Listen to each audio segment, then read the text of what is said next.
jaajëfal leen bu baax ci fasante ko lëri géekuute gi ci tànn gi Sud FM seen rajo 98.5 Dakar kaddu gi bàyyi ko Sacré-Cœur ñu lëkkaloo ci ak suñuy diwaan juróom-ñeenti waxtu moo jot ca Medina Cheikh ca Ndar bisimila ci xibaar li ci gën a fës daal na ci rek bokk lu aju nag ci lakk bi daal di nag am foofee nga xamee ne nag mooy diwaanu nag Fatick wala diwaanu Kaolack foofee barab ba nga xam ne moom mooy daal di nag dara centre culturel ba la ñu ne moo daal di nag lakk ba jeex la ko daal di nag indi xamuñu ko waaye def nañu porter plainte jëmale ko ci x nañ ci daal di dikk ci ndorteelu xibaar yi lay doon lakk-lakk yooyu itam bi ñu mujjee nemmeeku fii ci avenue Petersen bokkoon na sax ci wàllu nag wax sa xalaat yi barab yi nga xam ne yi ci mel ni garage ak marché yi ak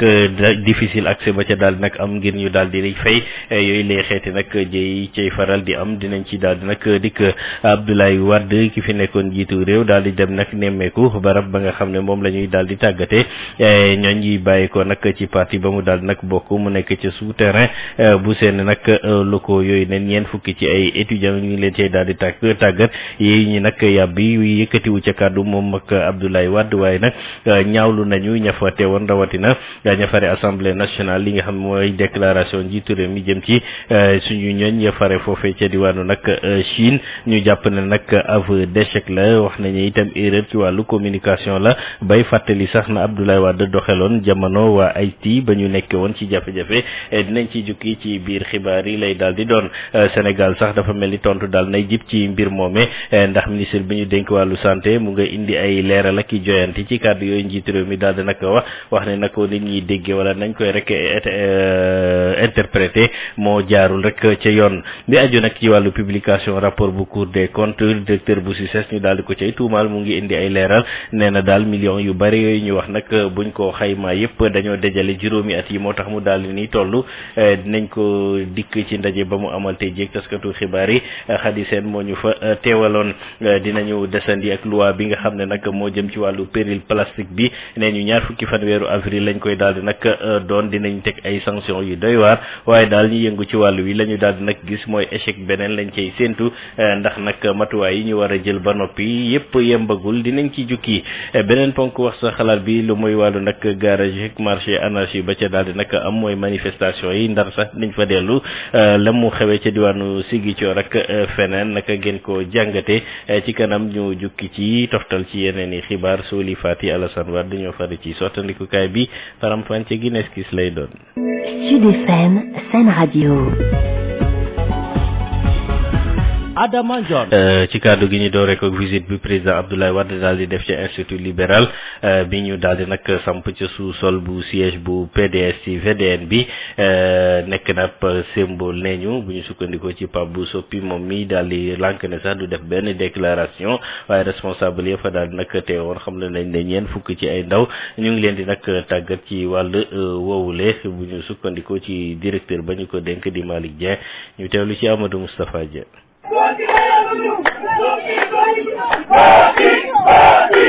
way ak yuuxu militant yi lee boo leen gisee ba dégg leen rek xam ne ñoom dañoo namm li woon démb ñoom ñooñu lee ñoo tatagal daal di teeru Maître Abdoulaye Wade mu ñëwoon niki tey nemmeeku ci institut libéral bi ñu sampin bu yees ci biir siège PDS bi.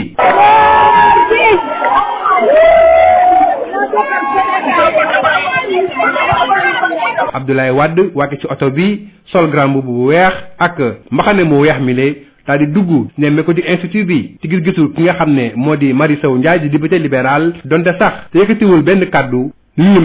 ñu mel joxoñ la te junj la jëm ci wàllu ëllëgu parti bi. ñëw na visiter soxlawul muy wax ak kenn mais ay militants sympathisants kontaan nañ njabootam kontaan nañ parce que ñun bu ñu gisee Abdoulaye Wade suñu xol day sedd lu dee la ñuy dekkal parti démocratique sénégalais mënta dee. parti démocratique sénégalais waaw de parti démocratique sénégalais mu ngi fa mu nekkoon kër gee rëy kër gu rëy gu ne nag dina am yëngu comme nag dafa njaboot macha allah te moo njabootee lu ne si àdduna bi donc il faut kër gi di yëngu waaye toujours est-il que rek le parti démocratique sénégalais gis nga ni c'est un parti qui vit donc institut bi lee mooy daaray parti bi fii la it mooy kàggu bi fii la ñuy nasee ak a noccee xam-xam ak xalaat yi nga xam ne mooy doxal ëllëgu PDS ki nga xam ne mooy docteur Malick Dieng doon directeur institut bi mu ñuy xamal ne lu toll ci ñeent fukki ndaw étudiant ñu ngi ñëw ñu leen tàggat ci biir institut bi. su ma wax ak yow nii maa ngi 40 étudiants yoo xam ne dañuy ñëw chaque samedi wala mercredi fii ma leen di former ci biologie ci balaa yàgg nii dinaa former cadre yi dinañ fi ñëw ñu waxtaan cadre yi ma leen ñu former leen ci module yi nga xam ne am ko gis nga suñu programme bi moom laa taf fële. doxu ne meeku bile président Abdoulaye Wade ñëw def ci biir institut bile mi ngi am jamono joo xam ne parti bii de di PDS am na ay yëngu-yëngu yu ci am ak beddeeku bi nga xam ne nemmeeku nañ ko ci lenn yi nga xam ne ay kilifa yu woon ci biir parti bi. ci ndaje boobu sax la député libéral mais bi di Marie Sow Ndiaye daal di yëkkati kàddu jëme ko nag ci étudiants yëpp nekk ca Wuhan foofu ca diwaanu nag Chine ci kàddu njiitu réew mi daal di rotal daal di nag ñaawlu jàpp ne nag loolu jàllu lajje la ci wàllu communication njiitu réew mi mu daal di fàttali doxalinu njiitu réew mi Abdoulaye Wade ba woon bu kon jamono yi la xewoon ca Chine Haïti ba fa suuf sa yëngatoo ak na mu taxaw woon doomu nag haïtien yooyu le dañ ciy teelu Marie Sow Ndiaye ak Amadou Moustapha Dia. Sénégal amul ay moyens déjà balaa may dugg foofu ma mastaw parents yooyu parce que nag doom dafa sax ci xol nit ñi dañ naan doom dafa neex may leen doom dafa sax ci xol rawatina doom joo xamante ni nag yàlla may na ko mu am pas-pas ba génn dem jàngi ji dafa daani dooleem kooku dem daani dooleem bu jeex ko day dellu ci waat Sénégal te nation sénégalaise lay servir buñ nee man nag moyen moo tax jëli wuñu leen man dama naan xanaa dañu fàtte que ni seen jigéen ñaa ngi def tournée yan moyen la ñuy defee tournée est-ce que avion présidentiel bii warul woon mën a dem jëli njabootam donc buñ ñu wax waxu moyen nañ ñu wax tey lañ ñu tàmm di servir chaque jour mooy seen njuumte ak sa ñàkk xarañte ci communication ndaxte wax ji waroon nañ kaa mën a defar ñun ñëpp xam nañ ne am nañ représentation diplomatique mënoon nañ kaa defar dalal xelu waajur yi rassurer étudiants yooyu ba nga xamante ni kenn du ci wax kenn du sentir sax que ni ñun am nañ 12 étudiants yu nekk Wuhan mais tey jii bu tëbee tëb ne awuma moyen defe naa loolu mooy tuutal sa askan wala xeeb sa askan te nag histoire daf ñuy dab tuuti Abdoulaye Wade ci baaxam ak xarañam ak bëgg nitam boo ko wax mu ne la je suis le panafricain je suis le père de tout le monde keroog ba étudiant haïtien yi amee problème daf leen indi fii yamu ca mu ne famille sénégalaise bu nekk jëlal benn njaboot benn xale nga adopté defe naa tey loolu ci moom lañ ko doon xaar suñu président de la République waaye nag li ñu mën rek mooy c'est vrai dinañ porter voix bi mais tey jii li ñu mën mooy tendre suñu loxo famille yooyu di leen rassurer aussi di leen wax ni nañu ñaan yàlla suñu borom donte déggaguñu dara ci ñoom nañu ñaan yàlla mu continuer noonu ba nga xamante ni yàlla dina leen sàmm aar leen yiir leen ba soit maladie ba génn fa définitivement wala boog ñu am yeneen conditions yu jaar ba ñu bis seen biir réew. Sénégal nag am na ay matuwaay wala capacité boo xam ne daal war na mën jàkkaarloo coronavirus bi waaye nag li aju ci jële étudiants yu fële ca bitim réew daal ne nag indi foofu la nag liggéey bu métti bi daal di nag nekk ministre bi ñu dénk wàllu santé mu ngi di leeral ci mbir moomu muy ñaawlu itam nee na daal manipulation bi nga xam ne ñu ngi koy def ci kàddu njiitu réew moomule ngir nag daal di fexe lépp lu aju ci xibaar yu feebar boobu di coronavirus fexe nañu daal ba talaata ji jot dinañ amal ab ndaje bu ko defee ñu xool tolluwaayu feebar bi amal nañ ko talaata jile ci teewaayu Marie Rosalie Ndiaye. bu ñu sukkandikoo ci jawriñ mu ñu dénk wàllu wér-gu-yaram Sénégal am na matuwaay ak jumtukaay yépp yu war ngir mën a jëflanteeg épidémie bii di coronavirus terewul nag jawriñ gi jàpp ne waruñu sàggan Abdoulaye Diouf Sarr. képp kuy yëngatu si mbir mi mooy ñi yor lu ñuy wax surveillance bi. bu xool mbir mi est-ce que am na ñi yor transport bi ñi yor riposte bi mooy bu amee naka la ñuy koy xeexe ñi yor laboratoire bu fekkee dañu am lu ñu suspecté nan la ñuy jeexee ba xam ndax moom la am de ñi xamante ne ñoo yor aéroport yi ñun ñëpp ñu pencoo ko waxtaane ko pour jël information bu baax bi maa ngi ko jox Sénégal. muy nakarlu anam yi ñu jàngatee kàddu yi bawoo ci njiitu réew mi gannaaw ba mu fësalee ne réew mi amul li ñu ko laaj ngir jëli étudiants sénégalais yi nekk ca Wuhan. démb dégg nañ journée bi yëpp ñu jël waxu président de la république dëppal ñu ko génn ci loo xamante ne waxee ko noonu yaakaar naa ne occasion yu mel nii dafa laaj ñu leeral lool bu doon ne affrété avion rek wàcc aéroport jël ay nit indi leen président de la république def na ko bu yàgg jël na sax avion boppam yóbbu ko mais mbir yi il faut ñu leeral ne demewul noonu te yombewul noonu parce que avion bi jóge fii war a wàcc foofu personnel bi mu laaj équipement bi mu laaj dispositif bi mu laaj ak lépp loo xamante ne moom la laaj pour que ñu wàcce avion boobu amul si réew mi. mu ngi xamle nag ne njiitu réew mi moom la mbir mi gën a soxal ndax saa su nekk mu ngi ciy def lépp li ko war ngir xale yooyee nekk ci jàmm te mën a mucc ci bile feebar. parce que président de la république joxe na instruction pour que ñu leen di toppatoo bés bu nekk ñu nekk en contact ñoom non seulement suñu ambassadeur bi nekk foofu day nekk en contact permanent ak ñoom mais aussi am na dispositif médical boo xamante ne chinois yi ñoo ko mettre en place. pour di leen surveiller de manière permanente. ngir mën di jottali xibaar yi mujj ci bile feebar ak ni muy lawee ci àdduna si tax na ba ministère de la santé fas yéene tëgg talaata bu nekk ab réunion d'information sekk ko ak yeneen pàcc yi nekk ci nguur gi waaye it ak taskatu xibaar yi. ñu daal di nag dikk ak publication bu rapport bu Cour des comptes directeur général bu CICES ñu daal di ko cay épinglé ndax groupe électrogène ba muy luyee ci téeméer ak fukk ak juróom-ñeenti millions ak daal di nag béy barab boobule dindi ñax ma kon ñu xayma ko ci juróom-ñaar fukk ak juróom-ñetti millions moom Cheikh Ndiaye mu ngi cay indi ay leeral jàpp ne nag loolu rek ñu ko daal di nag bindal dañu dajale rek doxalinu juróomi at moo tax mu daal ni tollu tey ji ci jàkkaarloo mag taskatu xibaar yi la ci doon indi ay leeral Hadisa. directeur général bu CICES weddiwul benn yoon rapport yi nga xamante ne Cour des comptes fësal na ko dafay sax rafetlu seen liggéey. rapport bi kon ñun waa CICES d'accord nañ ci de A à Z lépp a baax ndax dañoo def benn pré rapport defal lu 35 observations ñu jëlaat observation yooyu tontu leen ñu ne ok daal di jëf seen rapport. waaye di andi rek ay leerlu ci koppar gi nga xamante ne bu toll 78 millions jagleel na ko wàllub di nëb ay ñax foofee ci CICES Cheikh Ndiaye. juróom-ñaar fukki millions ak juróom-ñett kenn mënu ko def ci mbay rek désherbage boo ko déggee moo di mbay curé canal bi dagg garab yi jël loolu lépp daal di ko yóbbu ci camion yu bari yóbbu ko mbëbës loolu mooy désherbage li ma gën a ñor nag moo di ñi bind dañu bind ne 78 millions yooyu ci benn foire lañ ko def defuñu ko ci benn foire ci juróom benn foire lañ ko def ndax Cour des comptes liggéey bi mu liggéey dafa liggéey ci cumulu maanaam soo boolee foire yi 2011 yi ba 2015 am na ñaari foire ak ñeenti foire man yi ma def de 2012 à 2015 kon mu doon juróom benn foire donc somul 78 millions boobu ci juróom benn foire la bu ci benn foire. rapport bi daal di fësal ni tamit CICES dafa loué groupe électrogène bu toll ci téeméer ak fukk ak juróom-ñeenti millions suñuy koppar CICES nag nee na louéwul benn groupe boobee ci benn at waaye ay at yu bëri la lu toll ci juróom bu ñu sukkandikoo ci Cheikh Ndiaye ba tey. damaa fekk ñu loué groupe man indee ma fi loué groupe ndax CICES réseau électrique dafa màggat boo xam ne nii y a des déperditions énergétiques extraordinaires ba tax na fi mu ne nii suñu besoin en énergie électrique tourne autour de 1000 kVA. Cour des comptes bi mu dikkee ñu xool ñu ne dépensé nañu 119 millions ci location wax nañ dëgg mais 119 millions yooyu li presse bi wax ne ci ñaari semaine la bu ci ñaari semaine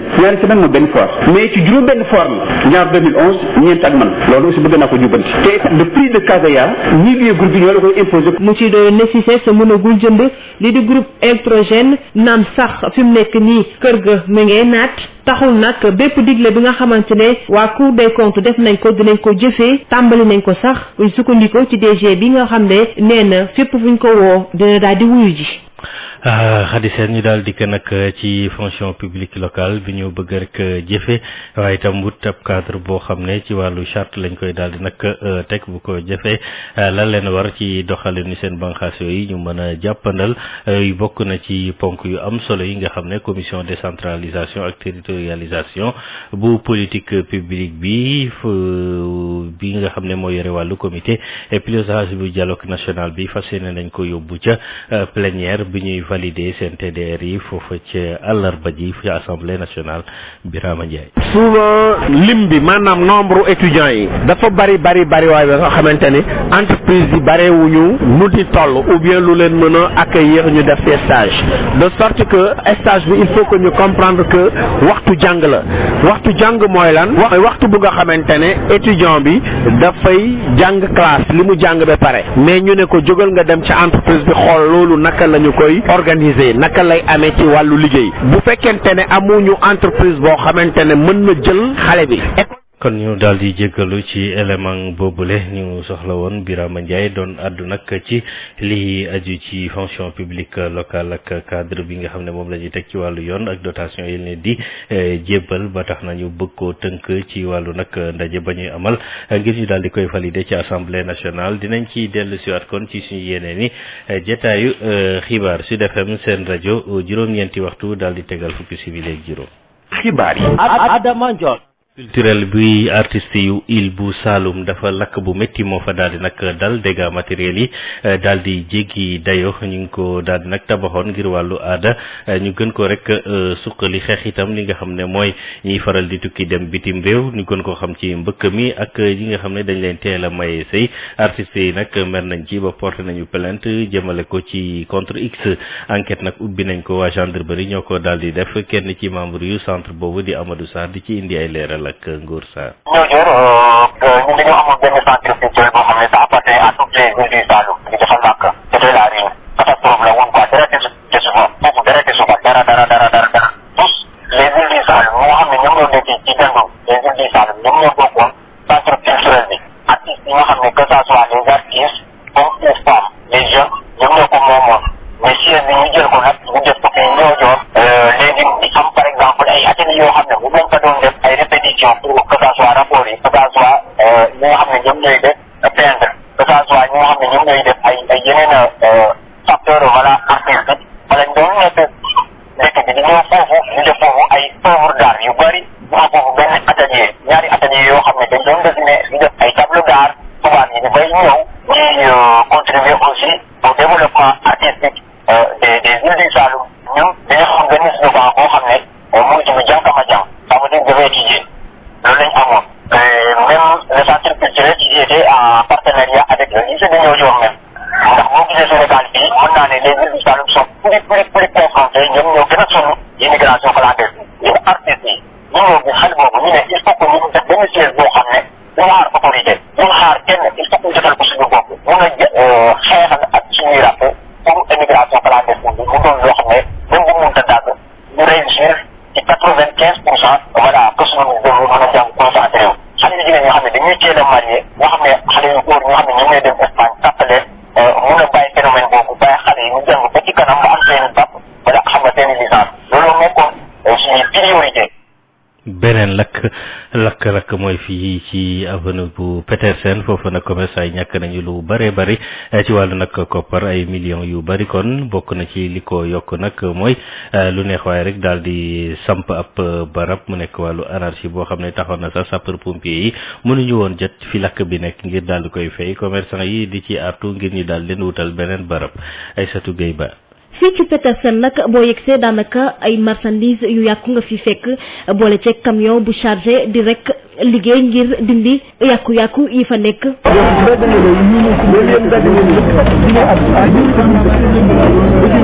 commerçant yi di wax nag li leen métti ci lakk boobule. lu nga xamante ne vraiment métti na bon li nga xamante ne ni aussi mooy voie publique bi tali bi ni ñu ko occupé yi nekk loo xamante ne lu ñu neex la. ci bagage moom bari na trop. waaw ay millions mat na ko jotaguñu def xayma bi nag. ab lakk-lakk la boo xam ne nag xamaguñu ba tey li ko andi waaye li leer ba leer mooy occupation anarchique boobule tax na ñii di sapeur pompier yi mënuñu woon def seen liggéey comme ni mu ko waree. la difficulté mooy la difficulté d'accès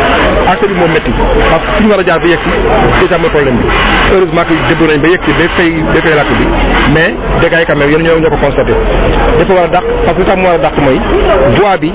buñ ko libéré wul chaque fois bu chaque fois intervenir. ab occupation anarchique boo xam ne nekk lu neex ñii di commerçant yi waaye ñàkk pexe moo leen ci dugal ñi wax rek ne ba tey ñi ngi xaar ay site de recasement bu ñu sukkandikoo ci kii di président bu yor kaddu commerçant yi. pour mag bii nii monsieur le maire ñu jàndoon ak autorité étatique yi fa nekk fii ci Dakar Plateau di réaliser site bi te waroon nañ fa def ci cantine lu nga xamante ne ni tey bu paree bépp tablier boo xamante ne mu ngi ci trottoir bi dinañ la fa mën a jël dugal la foofu parce que lii am tey dañ ko fi tegoon ni rek pour provisoire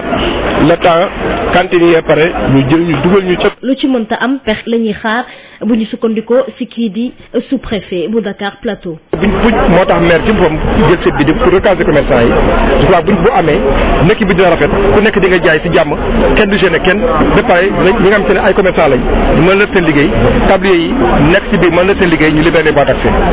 lakk-lakkay bëri lool fii ci marché Petersen ba jaaxal ñi di commerçant yi ab incendie boo xamante ne ay lakk-lakk yoo xamante ne dañuy sax tiit ci seen nekkin foofule commerçant yu bëri nag jàpp ne li ñu soxla mooy ay sites de recasement yoo xamante ne dinañ mën a rek am fu ñu liggéeyee comme nu mu ko waree. ci wax sa xalaat la bokk ñaar fukk fan ak juróom-ñeent ci weeru février bi fukk ak juróom-ñeenti liggéeykat yi ñuy juppee permanent ca COPEOL ne ñu dañ leen di licencier maanaam seen liggéey dinañ ko daal di ñàkk la ko waral mooy koom-koom gi ci kër ga moo ni demeetul laata boobu nag ñaari téeméeri saisonnier ñoom nag jot nañ seen lettre bi leen xamal ne ñoom seen liggéey moom dafay dakk li ni mel nag mën leen indil ay jafe-jafe ñoom père de famille kii di Samba Wane nekk secrétaire général syndicat liggéeykatu corps gras ya fare ca COPEOL bu Kaolack ñu déglu ko ak Mamadou Camara. situation bi kay dafa gën a doy waar parce que direction bi ñëwaat nañ doggali ñu parce que nee nañ ñoom mënatuñu dem ba tax na daal ginnaaw bi ñu libéré personnel saisonnier bi léegi li ëpp ci personnel permanent bi tamit dañ leen di libéré leen di licencier pour motif économique. waaw bi ndogal yi dafa yéex bi ñu xoolee gis nañ ne effectivement gerte la daanaka amatul ci àll bi waaye li gën a tax décision bi am mooy dañu gis ne fii ak juróomi at ndax contrat bi nga xam ne état bi signé na ko ak chinois yi situation bi nii lay mel te donc comme ñoom dañ doon perte xaalis ñu ne daal ñu préféré retiré wu complètement am na ci ay actionnaires yoo xam ne daal nee nañ mënatuñu dem ñoom ñu bàyyi donc loolu tax direction bi mu ne moom it fi ñu nalee diwlin bi daal secteur boobu yëpp dañ koy arrêté jéem a xool li des naka la ñu continuer di décortiquer xolli gerte ko jaayaat ko au lieu ñuy def diwlin. limu ñaata nit ñoo fa newoon. limu fukki nit ak juróom-ñeent ci ay permanent dinañ leen licencier. waaw liñ fas yéene def de mooy xanaa waxaat nguur gi daal ne liñ doon wax mu ngi nii waaye lu mënul ñàkk la ba tax na léegi li ñuy fexe rek mooy négocier ak direction bi ba li muy fay ñii dem ñu mun cee suturlu bu baax a baax loolu rek moo fi des daanaka jurul dara te loolu moo rey sax suñu yaram daf ñu feebar complètement parce que ay père de famille yoo xam ne lu mot ñaar fukki at ak juróom ak lu ko ëpp ci secteur bi lañ nekk xamuñu lu dul secteur bi tey ñu libéré leen ñu dem war a wut ci liggéey pour ñii surtout nag am na ñoo xam ne seen métier du la métier boo xam ne dafa courant boo xam ne mun nga ko tout de suite gisaat ci yeneen place yi donc loolu moo tax mu doy waar lool. fële ci Ziguinchor moom gare routière ba moo tàngoon gare routière bu Bignona ndax chauffeur yi doon sàkku rek gestion bu leer bu président ba nañu bëgg nag mooy ñu daal di auditer barab boobee ñoom tuumal nañu ko ne daal wàllu yorenu koppar ga ak lu aju ci gestion bi daal dalatul seen xel Ziguinchor yi ños de. ngelaw ñaxtu bu tar mu ngi ëpp jamono yi ci gare routière bu Bignona fi nga xamante ni ay chauffeur dañoo daal di taxaw takku di laaj ñu amal audit ci gare routière bu Bignona pour saytu lépp lu jëm ci wàllu gestion kii di seen njiit di président regroupement des chauffeurs Karamba Goudiaby Cheikh Ousmane Badji yore seen kaddu. moo am mission d'audit te ci loolu dinañ ko dox danañu dox loolu parce que lan moo waral loolu tey jii nii neexul ba neexul déjà wane na boppam weesuwul kër gi dafa am loolu mooy li ma wax lu ne moo fi am il n'est pas souverain. ginnaaw bi ñu regroupé ci benn coalition chauffeurs yi ñu mel di ñaan ñi doxalinu kii di président gare routière bu Bignona jàpp ni lépp lu jëm ci wàllu oto yi ak yeneen doxalin ci wàllu dem ci koppar doy na waar. parce que tey ku dul wane dafa am nu mu demee dafa am lu waral loolu parce que tey boo gisee mu ñëw taxaw fii mu ne kër gi dafa am borom ay nit ñoo la fi teg mauvaise gestion gare routière parce que garage amoon na fi ay oto demoon nañu jamono yi nga xamante ne oto yooyu kenn gisatu ko kenn dëggatul te nit yëpp mais tey jii nii même oto bi bu yàqoo lu ñu mën a xam mooy da ngay naan épave moo nekk nii parce que weesul transparence li nga xamante ne nit boo bëggee mu am li nga xamante ne confiance ci yow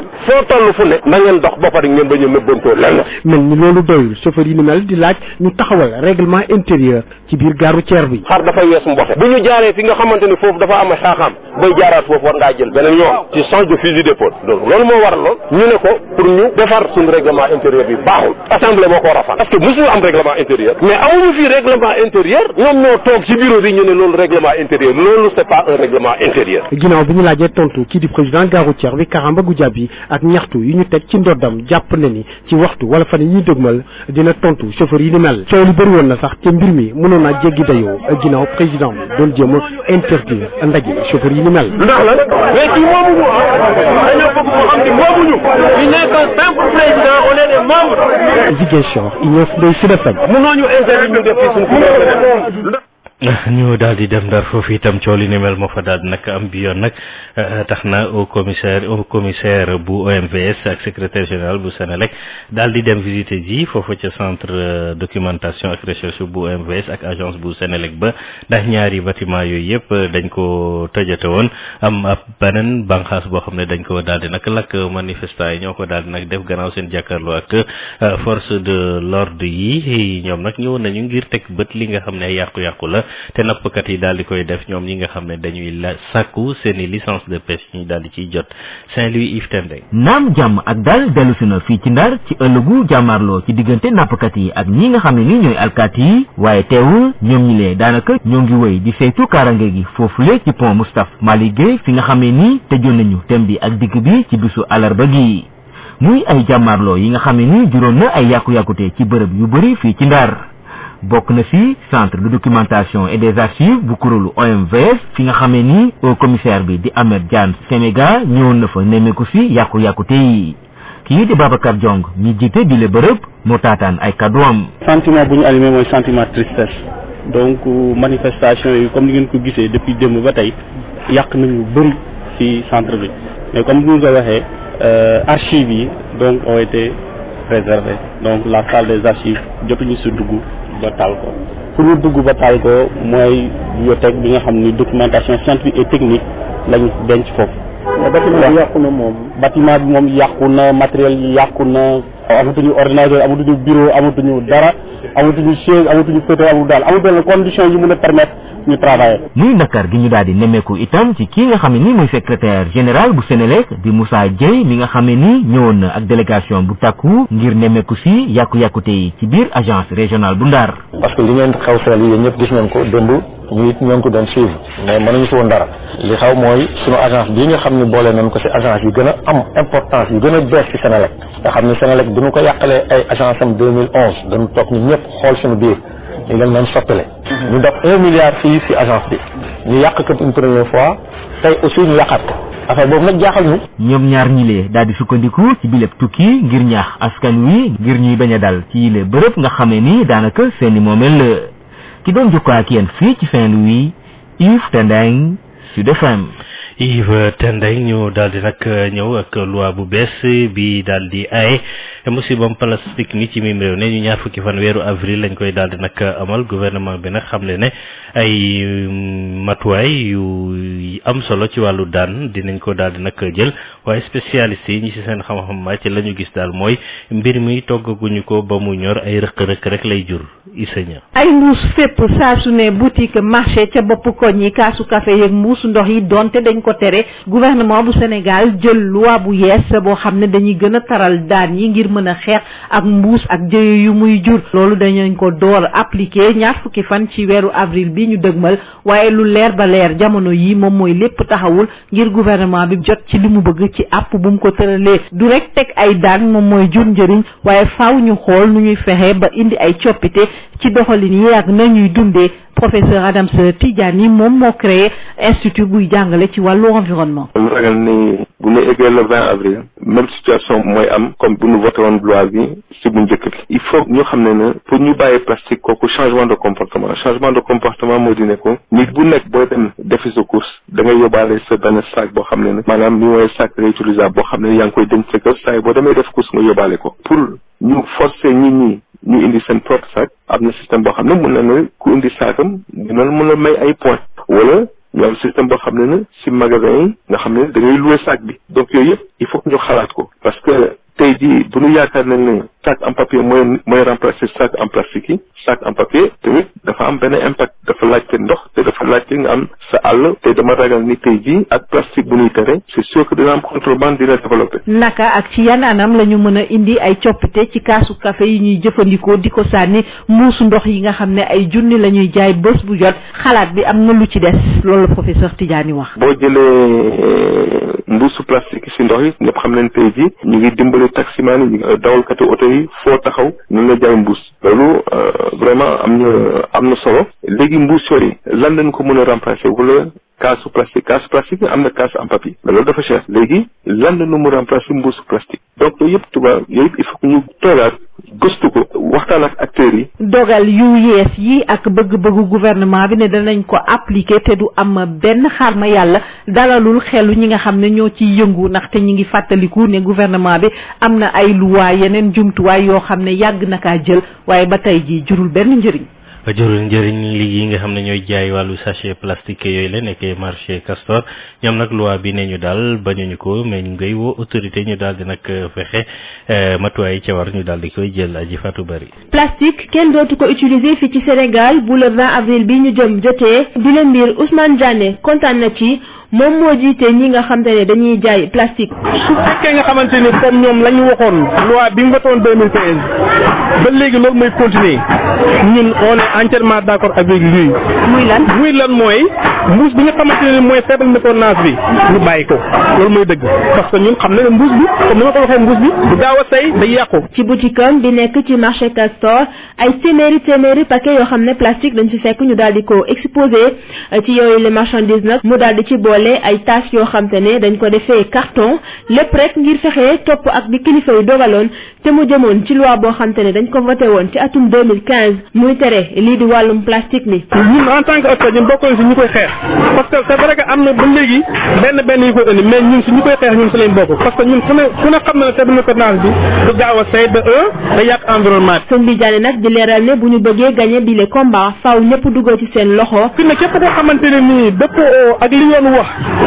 yoon dafa war def ay sanctions loolu muy dëgg. Sénégal di wéyal xeex bi nga xam te ne moom lay xeex li jëm ci wàllu plastique te ñu jàpp ne day yàq alam bi gannaaw ba mu defee ay projet de loi yu bëri bi mujj nag ñu ngi ko daal di voté ci assemblée nationale weeru janvier bi ñu génn te mu jëm ci ñu dakkal lii di wàllum plastique bi ñuy utiliser fii ci réew mi bi les loi nag dinañ ko daal di appliquer ba mu mat 20 avril bi ñu jëm te kilifa yi rawatina ministre bi nga xam te ne moo gàlloo wàllu alam bi di Abdou Karim Sall nee na képp koo xam te ne teguwul ci yoon dinañ la daal di teg ay daan. yeneen commerçant la ñu daal nag gis mooy amuñu beneen pexe lu dul jëfandikoo nag wàllu mbuus boobule ba tax nag ñu jàpp ne dogal boobu faaw ñu daal di ci ubbi yeneen buntu ngir ñu mën jëfandikoo leneen Fatoumata Diallo. dogal gi ñu jëloon ngir tere li nga xam ne moo di jaayu mbuusu plastique yi nekk na problème bi nga xam ne lijjanti ko du yomb fii ci marché Castor na commerçant yi ñoom nee nañu amuñu yeneen i pexe looloo waral ñi wéy di jaay mbuusu plastique yi ba tey ki ko xam ne di Babacar seulement comme ni nga ko xamee fii ñun am nañ sax ay sachet yoo xam ne këyit lañ ko defaree mais tamit clients yi am na ay bagages yoo xam ne bu ñu ko jëndee wala ay produits ñun mënuñu def lu du utiliser sachet plastique yooyu amaguñu benn maanaam solution boo xam ne xam nga moom la ñu proposé parce que nit tamit boo teree lii da nga war a teg leneen loo xam ne nit yi ci loolu la ñuy sukkandiku. sëñ bi ñu fekk ci place am xam na bu baax jéey yi muusu plastique yi mën a andi ci alom gi li ni mel sax tax ñuy ñaawlu li muy dund bés bu yàlla sàkk. mbuus yi moom ba léegi moom la ñu utiliser ndax amul leneen waaw mbuus yi daal la ñuy jaay aaye nan na ko waaye teewul moom la ñuy jënd di ko jaay gisaguñu yeneen de mbuus rek lañ gis fii moom la ñuy jaay amagul beneen façon bu ñu sandi ñun dañuy jënd teg fii jaay mais mbuus yi paquet mbuus yi fii la ñuy jënd ci magasin bi ñëw rek toog jaay. Mamadou Diop di ab waxambaane ñu fekk ko mu sëgg ci téléphone am mi ngi firndeel yi lay kàddu sachet bu ñu andil rek baax na moo xam papier moo xam bu mu mënti doon mais nañ ñu andil boo xam dinañ ci mën a liggéey dina jàppandal suñu liggéey parce que ñun bu ñu nee plastique bu baaxul loolu ñëpp xam nañ ko mais gisuñu beneen bu ñu koy def dañuy obligé def ko ci plastique parce que moo fi nekk te yaa fi nekk mooy tax a fal. bu ñu sukkandikoo ci commerçant yi ñoom xam le nañu diir bi ñu jëlee ngir tere li nga xam ne moo di jaayu mbuusu plastique yi boobu ba tey mi ngi bëgg a yàgg te taxul ñu utal leen yeneen yu pexe. ñu dikk ci teg fonction publique locale bi ak ya muy àndal ci wàllu nag charte ngir mu mën rek jàppandal commission yi ñu fas yéene yóbbu ca assemblée nationale ni ki ëllëg lay doon jàll ko nag ci dialogue national bi plénière bi daal di koy valider Birama Ndiaye. La fonction publique locale, le cadre institutionnel seront au menu de discussion de la commission décentralisation et territorialisation des politiques publiques. di rek dellu si waat àllu fonction publique locale bi ak la ca war ngir ñu daal di koy def ne ñu mbir mi dinañ ko jàllale ca assemblée ngir ñu daal di koy valider Birama Ndiaye.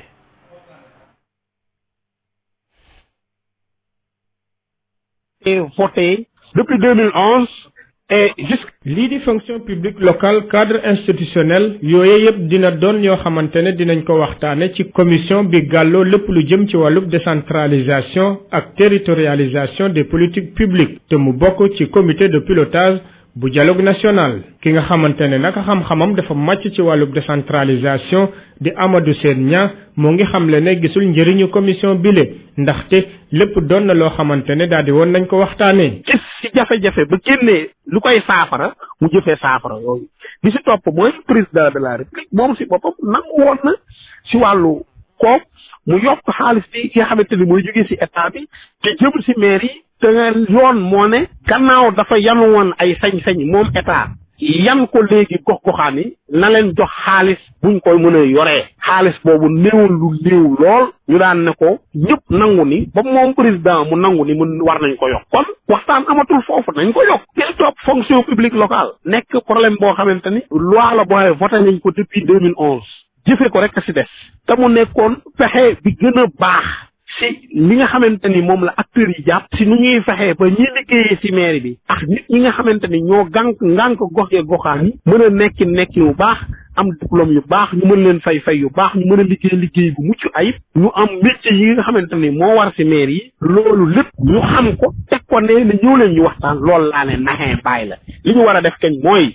jëfee bu ko defee mbir yi changé jëm kanam. bu ñu sukkandikoo ci Amadou Sène Niang nguur gi lu mu war a def rek mooy daal di doxal la nga xamante ne daal di woon nañ ko voté ci assemblée nationale loolee nag day tax gox-goxaat yi daal di mën a doxal seen bopp nu mu waree bureau yëpp daal di nañu jeexal seen liggéey te dinañ ko fësal la nga xamante ne moom la ñu dëxëñ ci seen wàllu pour TDR yi ak it ni ñu fas yéene liggéeyee ngir ñu daal di ko daganal ci kanamu comité de pilotage bu dialogue national bi niki àllarba gi commission décentralisation et territorialisation des politiques publiques nag kii di Seydou Nourou Ba moom moo ko jiite. Parabasket bi ak athlètes yi nga xam ne dañoo décidé boycotter championnat national saison 2019-2020 bi la ko waral mooy fédération sénégalaise wàllu olympique ak handisport moom nag dafa leen dégluwul ci li nga xam ne mooy seeni sàkkuteef di revendication gëstu ga ko dil min ki laan jaruñu jouer championnat boo xam ne duñu amaluñ benn débouché. nee nañu ñoo bañ ñoo lànk ba tëdd ci suuf duñu jongante championnat national boo xam ne duñu dem mukk ci compétition internationale yi joueurs yi nga xamante ne ñoo faree ci fukk ak ñetti équipe parabasket yu Sénégal yi nee nañu championnat national saison 2019-2020 du leen seen. Amadou Mokhtar Diallo mooy njiitu commission nationale des athlètes parasport. dañoo toogaloon ak suñu ay dirigeants de fédération waxtaan ak ñoom si yenn points yi nga xam ne dañoo bëggoon ñu réglé ñu ko. bon ci biir points yooyu amoon si yoo xam ne dañu waxoon ne yooyu mënul xaar mooy bi nga xam ne affiliation la au niveau IWF. IWF mooy équivalence su FIBA bu fekkee si basketball bi la quoi donc IWF mooy kuréel bi nga xam ne moom mooy yor lépp loo xam ne pare basket la au niveau international donc il faut nga inscrire nga affilié wu si structure boobu pour nga mën a participer ci ay tournois. donc ñu gis ne ni fédération bi deful loolu ñun aussi ñu gis ne ñoom jàpp nañ seen date démarrage du championnat te amuñu waxuñu dara lu leer par rapport ak points yi nga xam ne waxoon nañ leen ko ñu dem ñu ne ñoo kon jaru ñu jouer championnat bépp joueur boo gis rêve mooy bu jouer compétition nationale mais li ñuy rêve mooy jouer ay compétition internationale. nee nañu saa su ne dañuy am ay opportunité ngir rek daal di dem teewal Sénégal ci compétition internationale yi waaye mosuñoo am wërsëgu teewee yooyu les compétitions. on avait la possibilité au mois de mars il y a le tournoi international qualificatif pour les Jeux paralympiques de Japon prochain qui se déroule en Afrique du Sud au mois de mars. Et on avait informé aux membres de la fédération pour qu'ils puissent voir si on pouvait avoir la possibilité de participer à ce tournoi-là, au moins pour qu'on puisse avoir la chance de chercher une qualification. Malheureusement, ça n'a pas eu lieu. On n'a pas eu d'explication concrète par rapport à ça. Fédération sénégalaise paralympique handisport juróom-ñeenti fan ci weeru février bi ñu nekk la fas yéene door championnat national parabasket bi waaye championnat boobee de athlètes yi nee nañu duñ ci bokk.